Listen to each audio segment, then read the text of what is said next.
أنا شفت خبيث، لكن مثل خباثة حفيظ الدراج المعلق الجزائري حفيظ الدراجي، أنا ما شفت خباثة. خبيث شكل ما هو طبيعي.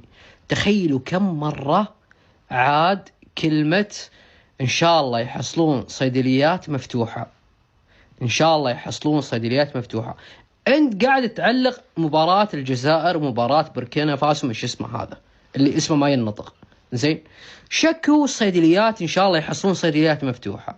أنت عارفينك إنك قلبك أسود، وعارفين شنو ميولك يا حفيظ الدراجي، وعارفين الأمور كاملة يا حفيظ الدراجي، وعارفينك تحب الدول العربية يا حفيظ الدراجي، وتحب المغرب يا حفيظ الدراجي، لكن شكوا موضوع إن شاء الله يحصلون صيدليات مفتوحة في المغرب.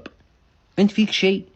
انتبهوا، إذا أنا قايل كلام غلط اتجاه هذا البني آدم الخبيث، عيدوا المباراة وشوفوا كم مرة عاد جملة أو كلمة إن شاء الله يحصلون صيدليات مفتوحة في المغرب. ليش يا حفيظ الدراجي؟ عسى ما شر. ليش المغرب ما فيها صيدليات مفتوحة؟ المغرب دولة نائية يا حفيظ الدراجي. المغرب حاليا فيها كاس أفريقيا يا حفيظ الدراجي، دش لها أكثر من 1,000,000 سايح يا حفيظ الدراجي، بس كاس أفريقيا يا حفيظ. المغرب فيها كاس العالم يا حفيظ الدراجي. نظف قلبك وخل الطيب. وقالوا إذا تكلمنا تسوون فتنة يا حفيظ الدراجي. أنت أساس الفتنة، وأنت من مؤسسين الفتنة يا حفيظ الدراجي. المغرب يا حفيظ الدراجي ما فيها صيدليات يا حفيظ الدراجي. بونجور يا حفيظ الدراجي.